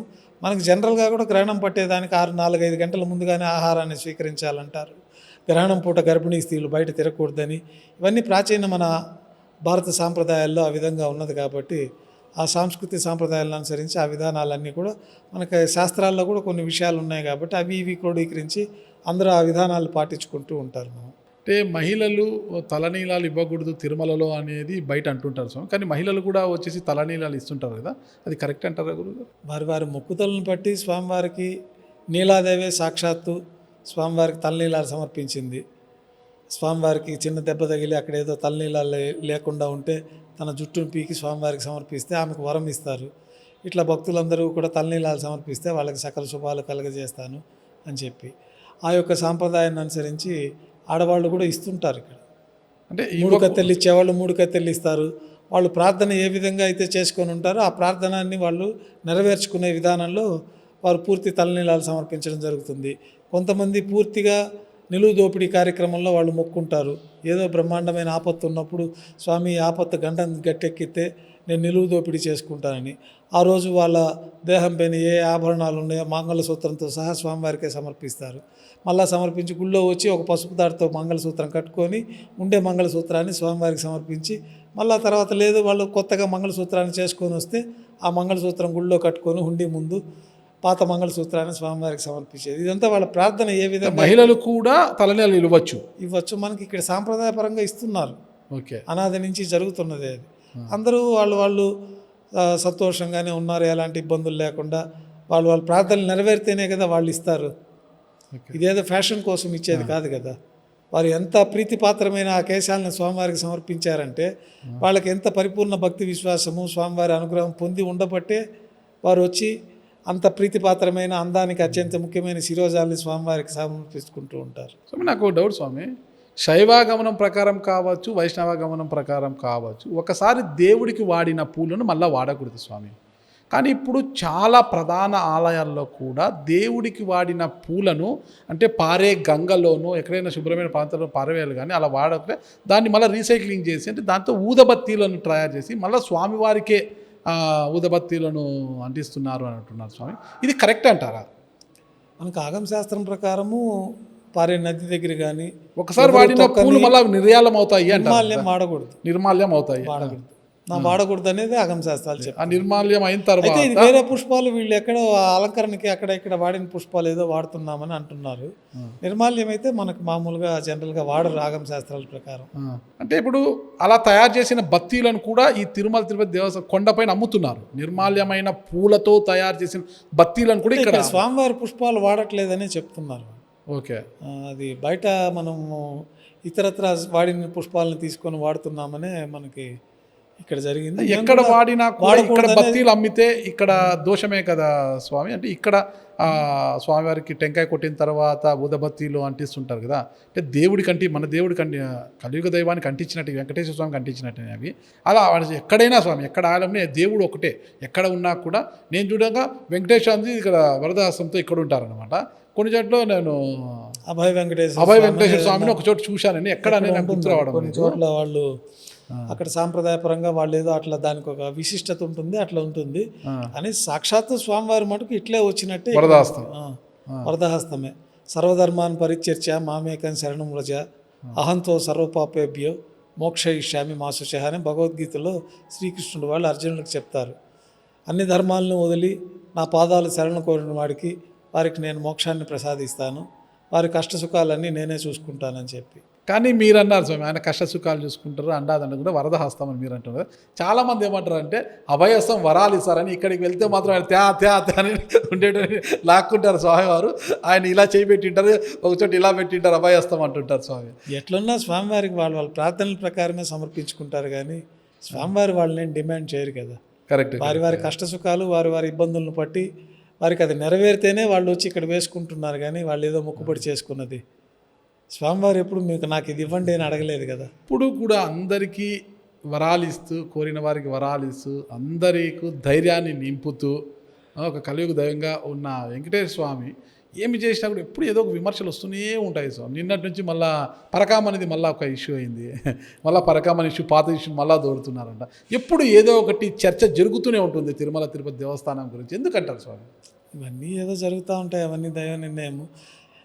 ఇవి ఎందుకు జరుగుతాయి అంటే, ఇంత పెద్ద వ్యవస్థలు ఎక్కడో చిన్న చోట ఎంతో జాగ్రత్తగా చూసినా ఎక్కడో చిన్న చితక ఉంటాయి. అవి కొంచెం రాజకీయంగా మనము ఎక్కువ చేసుకోవడంతో అది ఎక్కువ పబ్లిసిటీలోకి వెళ్ళిపోతుంటాయి. తిరుమలలో ప్రతి ఒక్క వార్తని మనకి ఎక్కువ పబ్లిసిటీ వచ్చేస్తుంది. కొంతమంది వాళ్ళ అదే గతంలో మనం అనుకున్నట్టుగా వాళ్ళ గుర్తింపు కోసమని ఏదో ఒక అపోహలు క్రియేట్ చేయడము, ఒక చిన్న విషయాన్ని తీసుకొని పెద్దగా క్రియేట్ చేయడము, ఇట్లాంటివన్నీ ఇంత పెద్ద వ్యవస్థలో ఎక్కడో ఒక చోట చిన్న చితగా జరుగుతుంది. ఏదైనా తెలిస్తే వాళ్ళు సెర్చ్ చేసుకోవడం అనేది ఎప్పుడు నిరంతరం జరిగే ప్రక్రియ అది. గతంలో ఇక్కడ పనిచేసే పరకామంలో అక్కడ పనిచేస్తున్న అతను చేతివాట ప్రదర్శించారు, 100 కోట్ల ఆస్తులు కూడబెట్టారు. అది స్టేషన్ వరకు వెళ్ళక పంచాయతీ చేసి ఇక జైలు జీవితం అనుభవించాల్సి వస్తుంది అనేసి మొత్తం తను సంపాదించిన ఆస్తులన్నీ కూడా టెంపుల్కే రాసేశారని అంటుంటారు. వాస్తవం అసలు అదేదో తెలియదండి, అది నేను బయట చూడడమే. అది అడ్మినిస్ట్రేషన్ పరంగా ఏదో జరిగింది, కానీ అది కోర్టులలో దాని ఏదో విచారణలో కూడా ఉంది. అది ఓకే, అది పూర్తి వివరాలంటే ఇంకా దాని కన్క్లూజన్ ఫైనల్గా ఏది ఇచ్చినట్టు ఏదో అన్నారు, కానీ అది ఎట్లా ఏం జరిగింది అనేది మనకి అడ్మినిస్ట్రేషన్ మ్యాటర్ కదా. మనకి ఎంత ఉన్నా స్వామివారికి పూజా కైంకర్యాలు ఇంతవరకే మన పరిధి ఉంటుంది, కానీ మిగతా విషయాలలో మనం ఒక ఎంతో దృష్టి కేంద్రీకరించాల్సిన అవసరం మనకు ఉండదు. స్వామివారిని భక్తితో మనము ప్రార్థించాలి, కానీ ఆయన నుంచి ఏమీ కోరకూడదు అంటారు. స్వామివారి సొమ్ము 1 రూపాయి తిన్నా కూడా వారికి మంచిది కాదు అంటుంటారు. వాస్తవం అది తప్పకుండా అండి. ఓకే, అది వారే అనుభవిస్తారు. ఎక్కడో వచ్చే జనరేషన్లో నరకం ఏదో ఉంటుందనేది కాదు. ఇక్కడ మోసాలు చేసి స్వామివారి దగ్గర తప్పులు చేస్తే, స్వామివారి దగ్గర అహంకారాన్ని ప్రదర్శించిన తప్పకుండా వారు అనుభవిస్తారు. అది ఎన్నో తార్కాణాలు, ప్రతి ఒక్కరికి స్వీయ అనుభవాలు కూడా ఎన్నో ఉంటాయి. అవి తప్పకుండా అది ఈ జన్మలోనే స్వామివారి దగ్గర మనము ఏదన్నా తప్పు చేసినా తెలియక చేస్తే స్వామివారు మన్నిస్తారు. తెలిసి తప్పు చేయడం అనేది క్షంతవ్యం కాదని స్వామివారి యొక్క ఆగ్రహానికి గురవుతారన్నది ఎంతోమందికి స్వీయ అనుభవాలు ఉన్నాయి. పింక్ డైమండ్ కథ కంచికైనా గురుగారు ఇంకా ముగిసిపోయినట్టేనా? అదంతా ఇంకా విచారణలో ఉంది. మొదటి నుంచి పింక్ డైమండ్ లేదనే చెప్తున్నాం. మా దగ్గర రికార్డులలో కూడా పింక్ డైమండ్ అనేది లేదు, అది రూబీ అని. ఆ రోజు కూడా మా దగ్గర గతంలో మిరాసి టైంలో మేము ఒక రికార్డు మెయింటైన్ చేసేవాళ్ళం. ఈ జ్యువెల్స్ అన్నీ మా కస్టడీలోనే ఉండేవి. మేము వంతు మారేటప్పుడు, నా వంతు నుంచి ఇంకొకరు వంతుకు మార్చేటప్పుడు నా పాత రికార్డు, నేను హ్యాండ్ ఓవర్ చేసుకున్న రికార్డులో ఉన్న ఐటమ్స్, దాని డిస్క్రిప్షను, అదే రికార్డు వాళ్ళు పెట్టుకొని ఉంటారు. ఈ వెయిట్ తేడాలు, ఈ సంవత్సరం రోజులు వాడితే ఏదన్నా ఒక 10 కేజీల పంచపాత్ర ఉంటుంది, 1 గ్రాము 2 గ్రాములు వెయిట్ వేరియేషన్ వస్తుంది రోజు తోమి మనం దాని అంతా క్లీనింగ్లో. ఆ వచ్చే వంతు వాడు ఆ 2 గ్రాములు తగ్గించి నోట్ చేసుకుంటాడు. దీంట్లో ఆ తగ్గిన దానికి కూడా మేము డబ్బు కట్టించేవాళ్ళం. ఆ 2 గ్రాముల డిప్రిషియేషన్ కూడా మనకి వంతుల విషయాల్లో అప్పట్లో దీనికి కట్టించేవాళ్ళు. మా దగ్గర రికార్డు ఉండేది. నేను ఆ పింక్ డైమండ్ ఇష్యూ వచ్చినప్పుడు కూడా మేము ఇక్కడ చెప్పడం జరిగింది. ఇదేదో కొంచెం వేరే విషయాల వల్ల దీన్ని ఇట్లా ప్రచారం మొదలైంది, కానీ పింక్ డైమండ్ అనేది లేదు, అది రూబీ. కానీ ఉంది అని ఆ రోజు మైసూర్ మహారాణితో కూడా మాట్లాడడం అంతా జరిగింది. ఇక్కడ ఉన్న పండితులు ఇప్పుడు వాళ్ళే లేదని చెప్తున్నట్టు కూడా ఇటీవల వార్తాపత్రికల్లో మైసూరు సంస్థానం వాళ్ళే లేదు, అది వాళ్ళ రాజు వేసుకొని ఉండేది, అది వచ్చేసి మనకి లేదనే వాళ్ళు ఇప్పుడు డిక్లరేషన్ ఇస్తున్నారు. మా రికార్డులో కూడా లేదు అది. పింక్ డైమండ్ ఆర్కియాలజీ డిపార్ట్మెంట్ కూడా లేదనే, రూబీ అనే అప్పట్లో ఉంది. మేము అప్పుడే చెప్పాము అది రూబీ, డైమండ్ కాదు. డైమండ్ ఎప్పుడు పింక్లో ఉండదు. అది ఏదో కొంచెం వాళ్ళకి ఎందుకు అట్లా అనిపించిందో తెలియదు, కానీ అది రూబీ. రికార్డులలో రూబీ అనే ఉంది. ఓకే, ఇప్పటికీ రూబీనే అది. కొంతమంది నాస్తికులు స్వామి ఈ రోజుకి కూడా 7 కొండల 2 కొండల అని వాదన ఇప్పటికీ ఎట్లే ఉంది అన్నమాట. గతంలో 7 కొండలు కాదు 2 కొండలు అన్నారు, అవన్నీ కూడా మనం చూసాము. ఇప్పుడు కూడా కొంతమంది నాస్తికులు అలాగే మాట్లాడుతుంటారంట. దాన్ని ఎలా చూడొచ్చు అంటారు? లేదండి, 7 కొండల వాడే, 7 కొండల సప్తగిరీసుడు, 7 కొండలవాడ వెంకటరమణ అని మనం అనాది నుంచి మొక్కుకుంటూ ఉంటాము. 7 కొండలపైనే ఈ వెంకటేశ్వర స్వామి సప్తగిరీసుడుగా ఉన్నారు. ఆ 7 కొండలకు కూడా విశేషంగా ఒక్కొక్క కొండకు ఒక్కొక్క పేరు నిర్ణయించడం జరిగింది. ఇది మనం నిర్ణయించింది కాదు, పురాణాల్లో జరిగింది. అంజనాద్రి అంటారు, అంజనాదేవి అక్కడ తపస్సు చేసింది కాబట్టి అంజనాద్రి. గరుడాద్రి అంటే గరుత్మంతుడికి ప్రీతిగా ఉంటుంది కాబట్టి గరుడాద్రి. వృషభాద్రి, ఇట్లన్నీ కూడా 7 కొండల పేర్లు చెప్తారా గురుగారు ఒక్కసారి? శేషాచల, గరుడాచల, వృషభాచల, నారాయణాచల, అంజనాద్రి, గరుడాద్రి, ఇట్లా వాటికి 7 కొండల పేర్లు ఉన్నాయి మనకి పురాణాల్లో. ఓకే, 7 కొండలు, 7 కొండలే, 2 కొండలు కాదు, 7 కొండలే అని పురాణాల్లో ఉంది. మనం ఏదో ఈరోజు కొత్తగా దాన్ని మనం నిర్ధారణ చేసింది కాదు, పురాణాల్లోనే ఉన్నాయి అవి. స్వామివారికి మొత్తం ఒక రోజులో ఎన్ని రకాల నైవేద్యాలు పెడుతుంటారు? తొలి నైవేద్యం ఏంటి? ఆయన ఇష్టపడే నైవేద్యం ఏంటి స్వామి? మనకి స్వామివారికి ప్రతిరోజు ఉదయం సుప్రభాత సేవలో క్షీర నైవేద్యం, దారోష్ణమైన గోక్షీరాన్ని నైవేద్యంగా పెడతాము. నవనీతం కూడా నైవేద్యంగా సమర్పించడం జరుగుతుంది. తర్వాత కొలువు అని స్వామివారికి ఒక దర్బారు నిర్వహిస్తారు.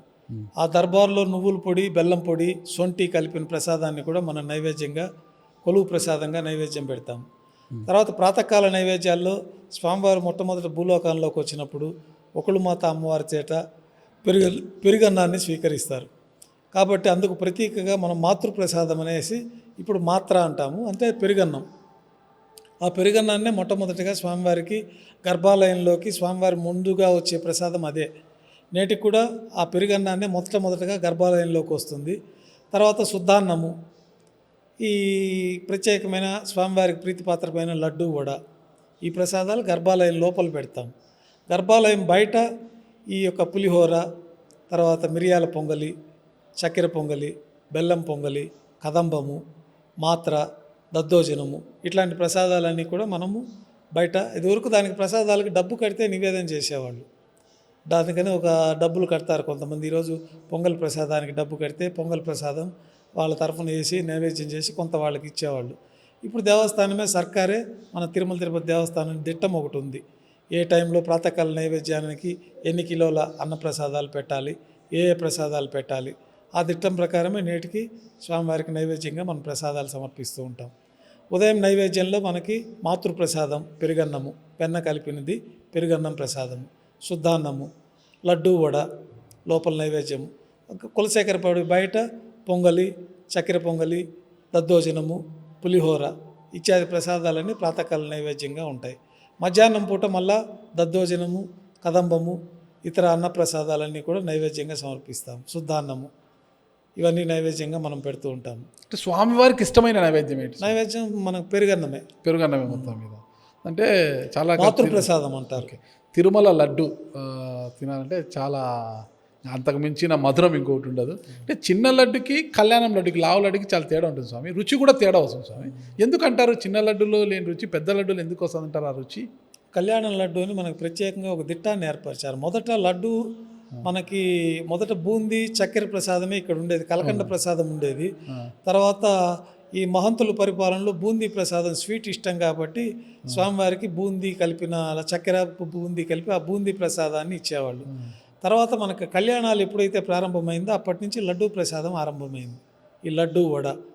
తర్వాత ఈ కళ్యాణోత్సవంలో విశేషంగా పెద్ద లడ్డూలు తయారు చేస్తామని దానికి కొంచెం ప్రత్యేకమైన దిట్టాన్ని ఏర్పరిచి కుంకుమ పువ్వు, బాదం పప్పులు, ఇతర ప్రత్యేకమైన అదే ఈ సేమ్ పదార్థాలను కొంచెం ఎక్కువ మోతాదులో వాటిట్లో వేసి పెద్ద లడ్డు ప్రసాదాన్ని కళ్యాణం లడ్డూగా స్వామికి సమర్పిస్తారు.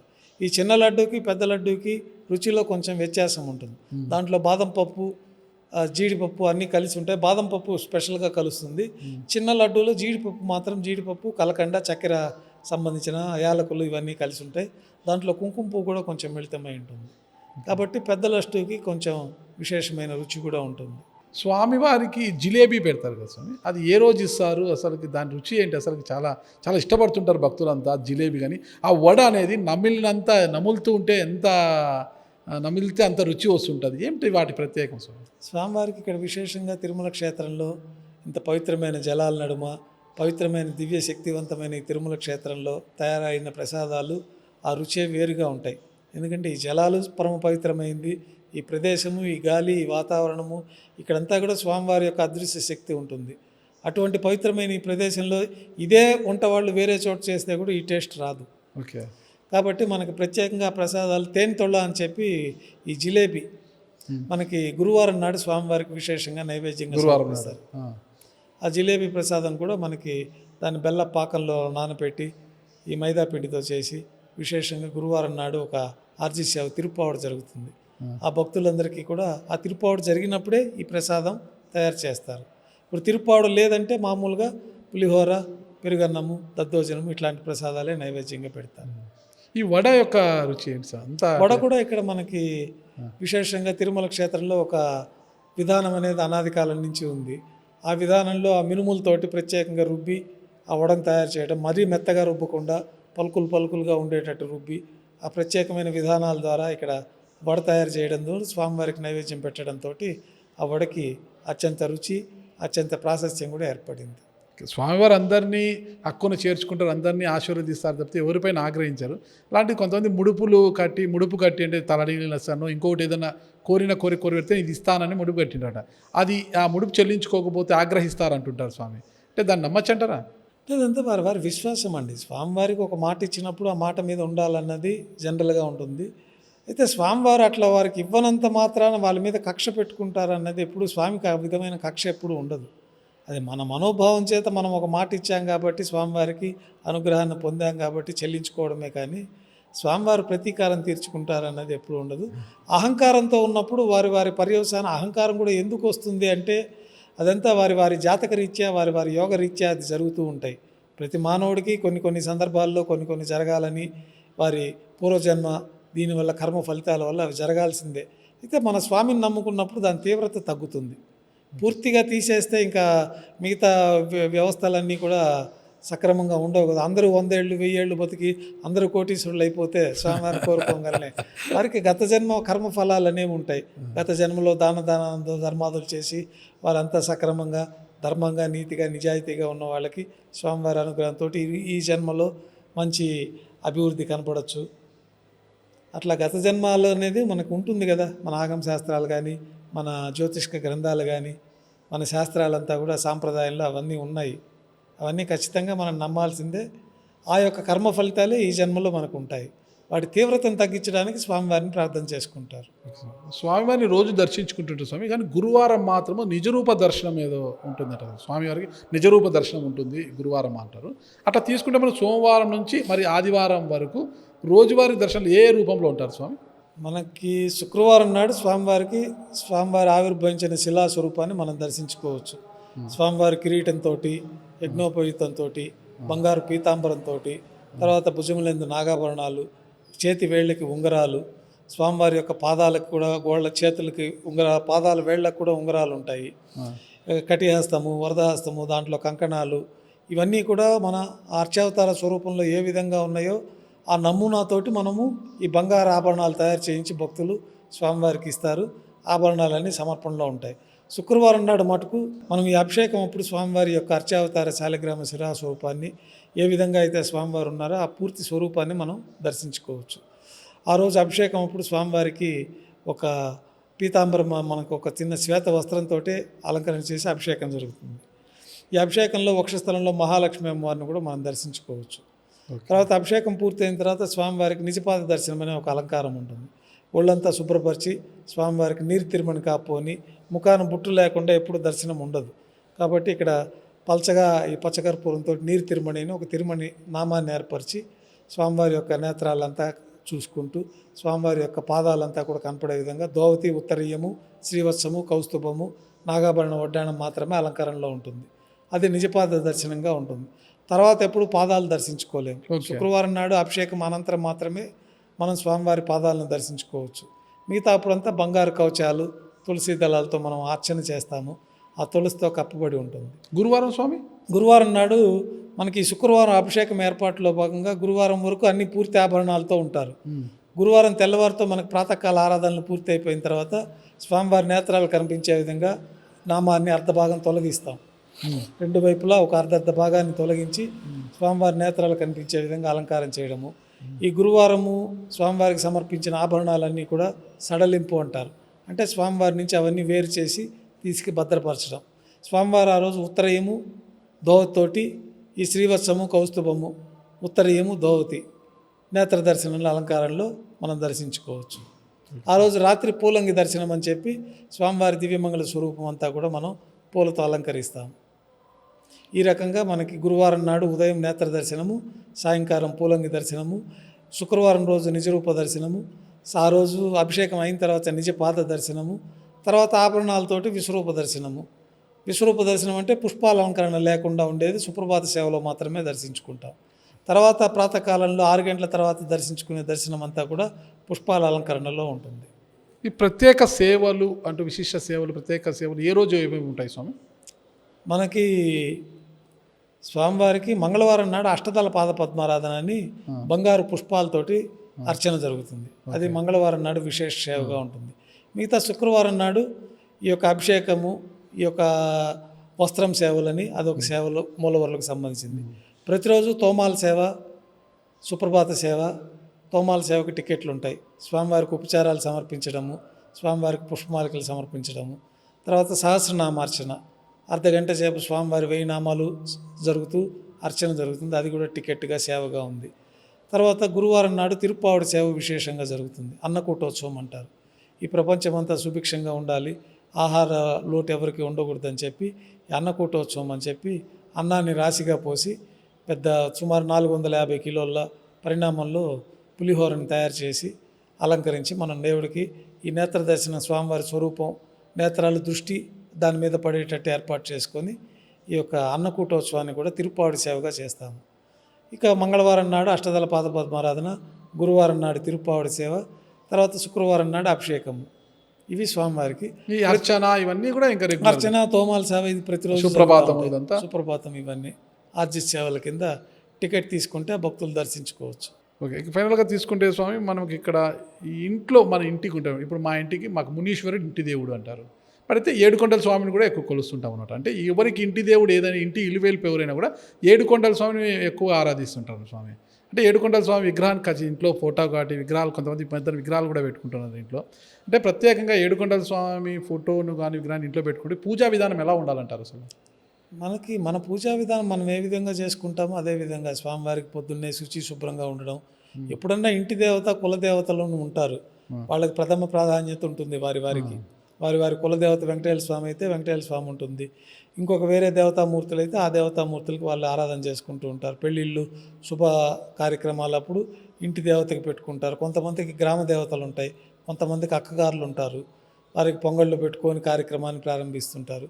తర్వాత స్వామివారికి అందరూ ఇలవేల్పుగా ఉంటారు. వెంకటేశ్వర స్వామి అనేది అన్ని రకాల భక్తులకి ఇలవేల్పుగా, శైవాగమ భక్తులకి స్వామివారు పరమపదమైన కులదైవంగా ఉంటారు. వారు శివాలయంలో శైవాగమం పాటించేవారు కూడా వెంకటేశ్వర స్వామిని అత్యంత భక్తి శ్రద్ధలతో కులదేవంగా పెట్టుకొని వాళ్ళు వెంకట శాస్త్రి, వెంకట శర్మ అని కూడా పెట్టుకుంటూ ఉంటారు పేర్లు. అట్లా వారి కులదేవతలుగా ఉన్నప్పటికీ ప్రత్యేకంగా వెంకటేశ్వర స్వామి అన్ని వర్గాల వారు ఆరాధిస్తూ ఉంటారు. ప్రతి ఒక్కరూ మామూలుగా ఉదయాన్నే శుచి శుభ్రంగా, మన దేవతార్చన గృహం ఉంటే గృహంలో దేవతార్చన పటాలు ఉంటే పటాలు, విగ్రహాలు ఉంటే విగ్రహాలు, వాటికి శుద్ధి చేసుకోవడం, నిర్మాల్యం ఉంటే శుద్ధి చేయడము, తర్వాత దీపం వెలిగించి శుచి శుభ్రంగా ఆ రోజు తిథివార నక్షత్రాలతోటి వారికి తెలిసినంత వరకు స్వామివారిని ప్రార్థన చేసుకొని, ఈరోజు మనం పంచాంగంలో చూస్తే తెలిసిపోతుంది క్యాలెండర్లో అష్టమి భరణి నక్షత్రం, ఈ రోజున నిన్ను ఆరాధించుకుంటున్నాను స్వామి, నా కుటుంబం అంతా బాగుండాలని చెప్పి స్వామివారికి ఆరాధన చేసుకోవడం. ఒక పండో ఫలము ఏదో ఒకటి నైవేద్యంగా సమర్పించుకొని కర్పూర నీరాజన సమర్పించడం. వాళ్ళకి వీలైతే సహస్రనామ పారాయణము, లేకపోతే అష్టోత్తర నామావళి, లేకపోతే ఓం నమో నారాయణ అష్టాక్షరి మంత్రము, ఓం నమో భగవతే వాసుదేవాయ అని ద్వాదశాక్షరి మంత్రము, వీటితోటి స్వామివారిని ఆరాధించిన సకల శుభాలు కలుగుతాయి. సో ఒక చిన్న అనుమానం అడగాలని అడుగుతున్నాను. మహిళలు, యువతులు ఎంతోమంది స్వామి దర్శనానికి వస్తుంటారు అన్నమాట. సడన్గా అనుకోకుండా వాళ్ళు దర్శనానికి వచ్చినప్పుడు క్యూలో ఉన్నప్పుడు వాళ్ళకి నెలసరి వస్తుంది స్వామి. అప్పుడు ఎలా ఆ దోషం ఎలా అవుతుంది స్వామి? ఆ దోషం ఏంటి? అట్లా రాకూడదు. వాళ్ళకి తెలిసినప్పుడు వాళ్ళు వెనక్కి తిరిగి వెళ్ళిపోతారు. ఒక్కొక్కసారి కొంతమంది తెలియకుండా వచ్చిన వాళ్ళకి దోషం అంటదు, కానీ ఇట్లాంటి దోషాలు దేవాలయంలో జరుగుతుంటాయి కాబట్టి ఆ దోషాల పరిహారార్థంగానే మనం ప్రతిరోజు 3 రోజుల పాటు తెలిసి తెలియక భక్తుల వల్ల కానీ, మనం చేసే కైంకర్యాల్లో కానీ, వాడే ద్రవ్యాలలో కానీ, ద్రవ్యలోపే, క్రియలోపే, నియమంలోపే, శ్రద్ధలోపే, కాల విపర్యాసే, కర్మ విపర్యాసే, చేయాల్సిన కాలంలో ఏదైనా జరగకపోయినా ఇట్లాంటి వాటన్నిటికీ పరిహారార్థంగానే మనము పవిత్రోత్సవాలను 3 రోజుల పాటు ఆగమోక్తంగా విశేషమైన హోమాలు 7 హోమగుండాలు వేసుకొని ప్రత్యేకమైన మంత్రాలతోటి ఈ యొక్క పవిత్రోత్సవాలు నిర్వహిస్తాం. దానివల్ల ఈ సంవత్సరంలో జరిగిన దోషాలన్నీ తొలగిపోతాయి. గతంలో నెయ్యి జరిగినప్పుడు కూడా మనకి ఈ పవిత్రోత్సవాల ద్వారా అదంతా తొలగిపోయి ఉంటాయి. అయినా మనకు తెలిసింది కాబట్టి, శ్రవణ దోషం ఉంటుంది కాబట్టి, మళ్ళీ దానికి ప్రాయశ్చిత్తాలు ఆగమ శాస్త్రాల్లో చెప్పబడి ఉంటాయి కాబట్టి ఆ విధానాలన్నీ అనుసరించి మనము ఆలయంలో ఎప్పటికప్పుడు ఈ యొక్క దోషాలన్నీ తోలేస్తూ ఉంటాం. క్యూలో ఉన్నప్పుడు వాళ్ళకి నెలసరి వస్తే అప్పుడు వారి వరకు గుడి ఆలయం వరకు రావచ్చా? ఆలయం గర్భగుడి వరకు రావచ్చా? అంటే క్యూలోంచి అలా వెనక్కి వెళ్ళిపోమంటారా? వెళ్ళిపోవడమే బెస్ట్. వెనక్కి వెళ్ళిపోవడం అంతవరకు రాకూడదు. ఇంకా ఆ దోషం రావడం అనేది తెలిసిన తర్వాత మనకి దోషం కాబట్టి మనం వెళ్ళిపోతామంటే అక్కడ ఎవరు కాదనే వాళ్ళు ఉండరు, వెళ్ళిపోవచ్చు. విమాన దర్శనం చేసుకొని దూరంగా ఉంటే వాళ్ళందరూ వచ్చినాక కొండ దిగి వెళ్ళిపోవచ్చు. ఇది మీకు సంబంధం లేని ప్రశ్న స్వామి, అడుగుతున్నాను. నెయ్యి వివాదం రాజకీయమా, నిజంగా కల్తీ జరిగిందా? అంటే మనకి జరిగిందని మనకి ధృవీకరణ వాళ్ళు చేస్తేనే కదా తెలుస్తుంది. ఇప్పుడు మన ఒంట్లో ఉంటుంది, బ్లడ్ టెస్ట్ చేస్తేనే మనకి ఈ వైరస్ ఉందా, ఆ వైరస్ ఉందా అని వాళ్ళు ధృవీకరణ చేస్తారు. చేస్తేనే మనకి దానికి తగిన ట్రీట్మెంట్ మనం చేసుకుంటాం. ఇప్పుడు కల్తీ జరిగిందని వాళ్ళు ధృవీకరణ చేస్తేనే మనం ప్రాయశ్చిత్తాన్ని అక్కడ చేయడం జరిగింది. ఇంకా ధృవీకరణ అదేమో ధృవీకరణ చేసితేనే కదా మనకి ఏదన్నా తెలుస్తుంది. మనకు చూస్తే నెయ్యిలో ఏం కలిసి ఉంది అనేది కొంచెం వాసనలో తేడా ఉంటే ఏదో రకం అనుకోవచ్చు, కానీ మనకి ఏం కలిసింది, ఎట్లా కల్తీ జరిగింది అనేది మనకు తెలియదు. ఇంకా ధృవీకరింపబడలేదు కదా స్వామి అది? ధృవీకరణ జరిగిందనే కదా వాళ్ళు అంటున్నారు. ఓకే. వాళ్ళకి ఎక్కడో ఒక ల్యాబ్లో రిపోర్ట్ వస్తేనే కదా ఇది కల్తీ జరిగిందని తెలిసింది. అయితే అప్పటికి ఆ ప్రసాదం లేదు, ఆ పదార్థం లేదు, ఎప్పుడో 2 నెలల ముందు జరిగిన కల్తీ అది. దాన్ని వాళ్ళకి మనకు ఆలస్యంగా వెలుగులోకి రావడం, దాన్ని తెలిసిన తర్వాత మనకి ఇక్కడ ప్రాయశ్చిత్తం కార్యక్రమాన్ని కూడా మనం రాష్ట్ర ముఖ్యమంత్రి వర్యుల ఆజ్ఞతోటి ఇక్కడ మనం ప్రాయశ్చిత్త కార్యక్రమాలు కూడా నిర్వహించడం జరిగింది. కల్తీ జరిగింది అని మీరు విశ్వసిస్తున్నారా? అంటే ఇంక చెప్పారు కాబట్టి మనకు జరిగినట్టు అనుకోవాల్సిందే కదా, మనకేం తెలియదు. అట్లా వంటశాలలో వంటలు తయారు చేస్తారు. ఇప్పుడు నెయ్యి కానీ, పప్పులు కానీ, అన్నప్రసాదాలు కానీ ఏమన్నా అర్చకులే తయారు చేయరు కదా. కరెక్ట్. దానికి వంట స్వాములు ఉంటారు. ఆ వంట రూమ్లోకి సామాన్లు అన్నీ చేరుతాయి. వాళ్ళ పరిజ్ఞానం మేరకు వాళ్ళు శుద్ధి చేసి దాని కార్యక్రమాలు వంట తయారు చేస్తారు. తయారు చేసినాక వాళ్ళు రుచి చూడరు, వాసన చూడరు. చూస్తే మళ్ళీ దేవుడికి నివేదనకి అర్హత ఉండదు. కాబట్టి దాన్ని మడిగా తీసుకొచ్చి గుడ్డ చుట్టేసి లోపల పెడతారు. మనం కూడా దాంట్లో దోషాలు తొలగిపోవాలి, ఏదైనా తెలిసి జరిగిన దోషాలు ఉంటాయని చెప్పి అన్న సూక్తం అని ప్రత్యేకంగా సూక్తాలు ఉన్నాయి. దాని ద్వారా తులసి దాని మీద వేసి ప్రోక్షణ చేసి మంత్రయుక్తంగానే దేవుడికి నైవేద్యం పెడతాం. ఏదైనా తెలిసి తెలియక ఆ ప్రసాదంలో వేరే దృష్టి కూడా దాని మీద పడకూడదు. అందుకే దేవుడు ప్రసాదాలు లోపలికి వెళ్ళేటప్పుడు అన్ని మూతలు వేసుకొని తెస్తారు. ఈ లడ్డు కూడా పైన గుడ్డ చుట్టేసి తెల్లగుడ్డ దృష్టి పడకుండా తీసుకొస్తారు. చేసేవాళ్ళ దృష్టే ఉంటుంది. ఇప్పుడు ఏదో ఒక దోషం, వెయ్యికాల మండపం అప్పుడు ఒక విమర్శలు వచ్చాయి. ఎప్పుడు ఏదో ఒకటి ఈ ర్యాంపు వేయకూడదు ఆగమ ప్రకారం అనేది ఒకటి. మనం వచ్చేసి వైకుంఠ ఏకాదశి రోజు దర్శనానికి వచ్చిన భక్తులు తొక్కేసట్లో 6 మంది 7 మంది చనిపోయారు, అది ఒక విమర్శ. అంటే ఏదో ఒకటి, అంటే రాష్ట్రంలో ఏ ప్రభుత్వం ఉన్నా కూడా తిరుమల కొండ చుట్టూనే, తిరుమలలోనే రాజకీయం అంతా కూడా జరుగుతుంటుంది. ఇది అర్చకులకు మీకు ఎలా ఉంటుంది అంటారు ఈ రాజకీయాలు? ఇవన్నీ కొంచెం బాధాకరంగా ఉన్నప్పటికీ ఇదంతా దైవలీల, అవి జరగాల్సినవి మన చేతుల్లో ఏముండదు. మనం ఏదో పూజలు చేసుకునేంతవరకే మన బాధ్యత, మన కర్తవ్యము. మిగతా విషయాలు అనేది రకరకాల విషయాలు జరుగుతూ ఉంటాయి. దానికైనా దాని వ్యవస్థలు ఉన్నాయి కాబట్టి వాళ్ళు చూసుకుంటూ ఉంటారు. మన వ్యవస్థ, మన పరిధి ఎంత, స్వామివారి కైంకర్యాలు ఆగమోక్తంగా మనకు భగవంతుడు ప్రసాదించిన జన్మను సార్థకం చేసుకుంటూ మన శక్తి వంచన లేకుండా భయభక్తులతోటి స్వామివారి ఆరాధన చేసి స్వామివారి పరిపూర్ణ అనుగ్రహం. మా కుటుంబం కోసం మేము ఇక్కడ స్వామివారి ఆరాధన చేయము. నా కుటుంబంలో నా పిల్లలకు పెళ్ళిళ్ళు కావాలన్నా నా గృహదేవతార్చన వల్ల నా కుటుంబంలో భగవంతుడి అనుగ్రహం ఉంటుంది. ఇక్కడ నేను పూజ చేసేదంతా లోకక్షేమం కోసము, ప్రపంచ శాంతి కోసము, సర్వజనులు సుభిక్షంగా ఉండాలనే దేవాలయంలో అర్చకులు పూజ చేస్తారు. అర్చకులు సొంతంగా కార్యక్రమాల కోసం ఇక్కడ దేవాలయంలో పూజలు చేస్తే సకల జనుల సంతోషం కోసమే మీరు స్వామివారికి ఆలయాల్లో అర్చనలు జరిగేది. కానీ ఇక్కడ రాజకీయాలు జరిగి ఆ మకిలి స్వామివారికి అంటించాలని చూస్తుంటారు కదా, అది వేరే మనకు సంబంధం లేని విషయాలు కదా. అది మనకి సంబంధం లేని విషయాలు అవి. మనది ఎంతున్నా దైవ కార్యక్రమాల వరకే మన మనసు, మన కేంద్రీకృతమై ఉంటాము. మిగతా విషయాల గురించి అంత ఆలోచించాల్సిన పని లేదు. దాని వ్యవస్థలు ఉన్నాయి. వారు చూసుకోదగిన కార్యక్రమాలు వారు చూసుకుంటారు. కానీ అట్లాంటి విషయాలపైన మనం ఎక్కువ జరిగిపోయిన పరకామని విషయాన్ని కూడా మళ్ళీ తెర మీద తీసుకొచ్చారు, అది ఇది అనేసి మళ్ళీ ఆ విషయం అవుతుంది. అదంటే దైవ నిర్ణయం ప్రకారమే జరుగుతూ ఉంటాయి. కొన్ని స్వామివారికి ఆయన అనుమతి లేనిదే ఇక్కడ ఏది జరగదు. స్వామివారి రూపాయి తిన్న దోషం అంటారు కదా, అలాంటి పరకామంలో చేతివాట ప్రదర్శించే వాళ్ళు ఎప్పుడు ఎవరో ఒకరు బయట పడుతూనే ఉన్నారు. ఏదో ఒకటి వాళ్ళు అనుభవిస్తారు. తర్వాత మనకు తెలియదు కదా, వాళ్ళు వెన్నంటే ఉండి మనం వాళ్ళని అబ్జర్వ్ చేయలేం కదా. తప్పకుండా ఏదన్నా చేసుంటే వాళ్ళు ఈ జన్మలోనే అనుభవిస్తారు. ఓకే స్వామి, ఫైనల్గా స్వామి, మీకన్నా ముందు ప్రధాన అర్చకులుగా చేసిన రమణ దీక్షితులు గారితో మీకు ఎలాంటి అనుబంధం ఉండేది? మా బాబాయ్ గారే అండి. మాకు రమణ దీక్షితులు గారు అడాప్షన్ వచ్చారు. వెంకటపతి దీక్షితులు గారని మా దాయాదులు ఉండేవారు. వారికి సంతానం లేదు. సంతానం లేకపోతే వాళ్ళ భార్యకి తమ్ముడు బావమర్ది కొడుకు అనమాట. వెంకటపతి దీక్షితులు గారికి బావమర్ది కుమారుడు రమణ దీక్షితులు గారు. వారు అడాప్షన్ వచ్చారు. అడాప్షన్ వచ్చి వాళ్ళు ఒక భాగస్తులు అయ్యారు. మామూలు వంతులు వాళ్ళు మేము 4 ఏళ్లకు మాకు వంతు వస్తుంది, నెక్స్ట్ 4 ఏళ్లకు వాళ్ళకు వస్తుంది. వాళ్ళ వంతులో మాకు ఒక 1 నెల రోజులు మండపం వంతు ఉంటుంది. మేము దాయాదులు కాబట్టి మా వంతు సంవత్సరం వంతులో వాళ్ళకు ఒక 2 నెలలు మండపం వంతు ఉంటుంది.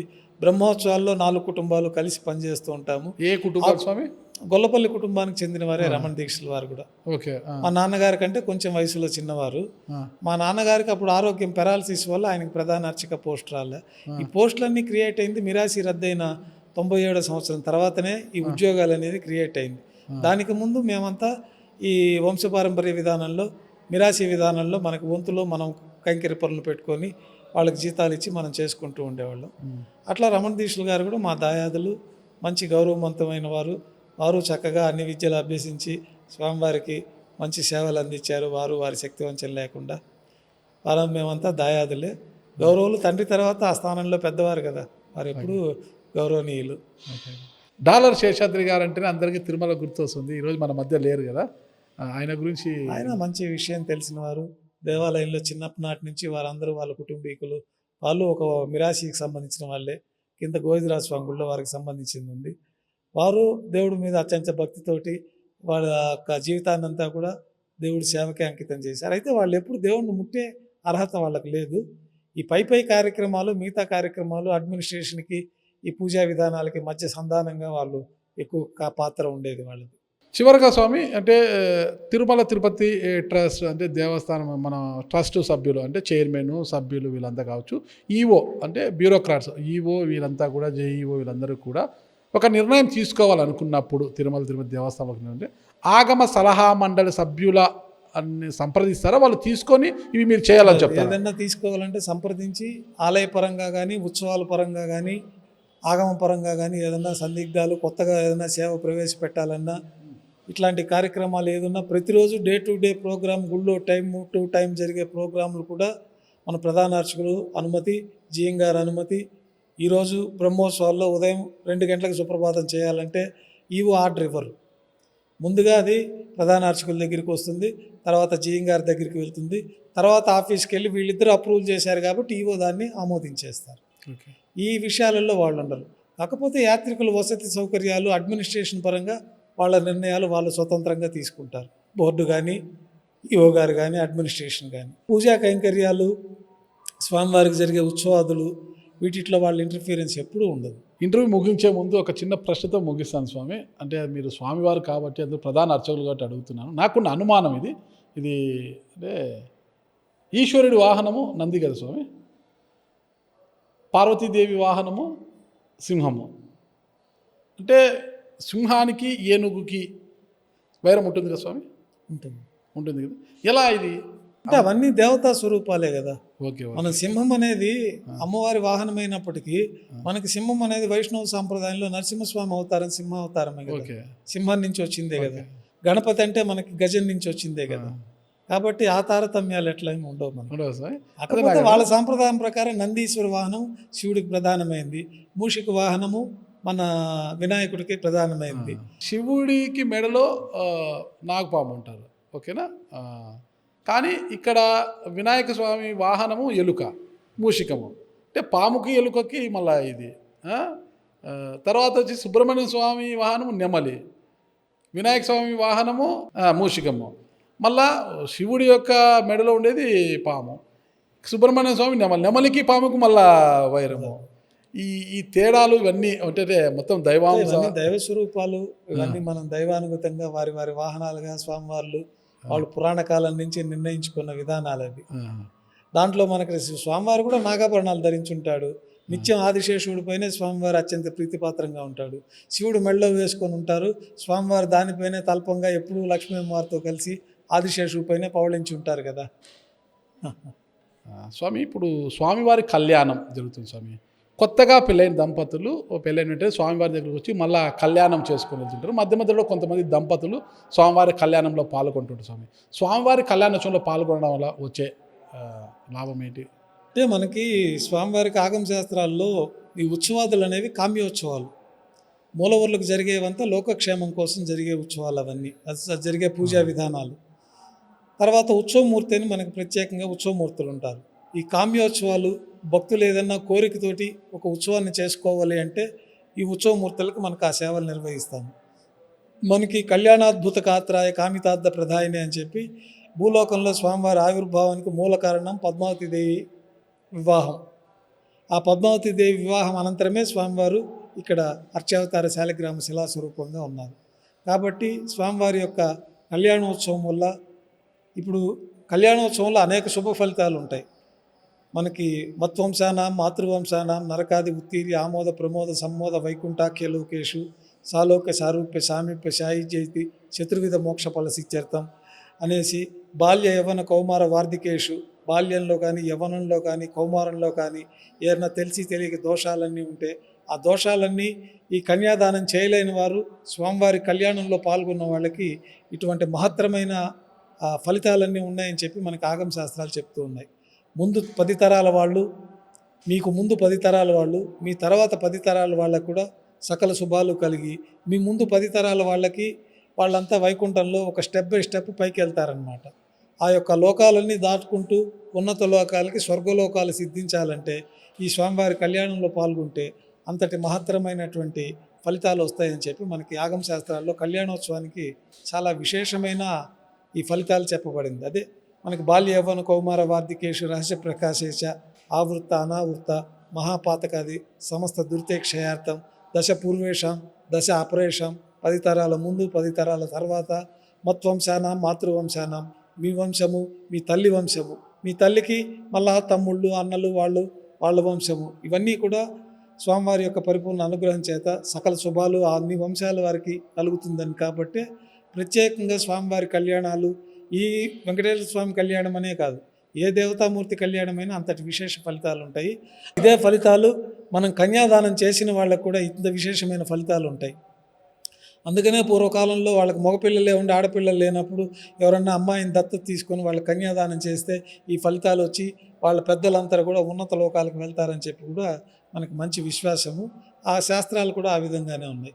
అందుకనే అత్యంత వైభవంగా స్వామివారి కళ్యాణానికి విశేషంగా కొత్తగా కళ్యాణమైన వాళ్ళు వాళ్ళ దంపతులు ముందు వెనక తరాలంతా బాగుండాలని పుత్ర సంతానంతో వంశాభివృద్ధితో ఉండాలని చెప్పి ఈ యొక్క ఆ మార్గంలో మనకి శాస్త్రాలు చెప్పినట్టుగా వారందరికీ కూడా సాంప్రదాయపరంగా వచ్చి కళ్యాణోత్సవాలు చేసుకుంటూ ఉంటారు.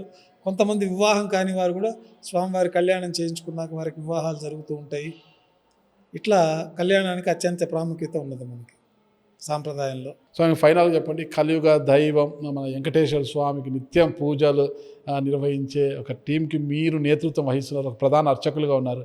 అలాంటి మీరు ఈ ప్రపంచ మనుగడ కోసం ప్రపంచము సుభిక్షంగా ఉండడానికి ఏం చెప్పబోతున్నారు మీరు అసలు స్వామి వారి తరఫున?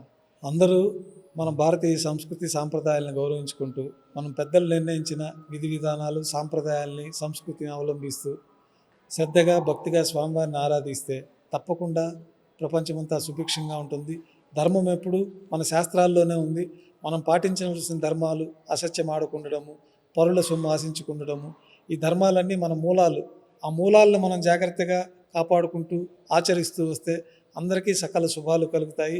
వారి కుటుంబం కూడా సుఖ సంతోషాలతో పుత్రపౌత్రులతో చక్కగా ఉంటారు.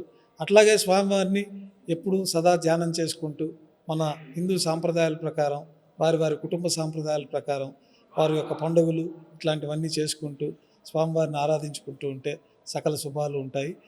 ఈ యొక్క స్వామివారి అనుగ్రహం దేశ ప్రజలందరిపైన ప్రపంచమంతపైన సుభిక్షంగా ఉండాలని సదా స్వామివారికి సేవలు చేసుకుంటూ భక్తులందరూ ఆయురారోగ్యాలతో సుఖ సంతోషాలతో ఉండాలని చెప్పి మీరు కూడా ఇంతసేపు ఇంత దూరం వచ్చి భక్తులందరికీ ఇటువంటి మంచి స్వామివారి యొక్క వివరాలన్నీ తెలియపరచడం, మీకు కూడా స్వామివారు మంచి ఆయురారోగ్యాలు ప్రసాదించి మంచి భక్తి కార్యక్రమాలు రూపొందించి ప్రజలందరినీ కూడా స్వామివారి అనుగ్రహానికి చేరువయ్యే విధంగా మీరు కూడా ఈ యొక్క ప్రసారాలు చేస్తున్నందుకు మీకు కూడా ఎప్పుడు స్వామివారి అనుగ్రహాలు ఉండాలని కోరుకుంటూ అందరికీ ఓం నమో Venkateswara. Thank you so much. Thanks.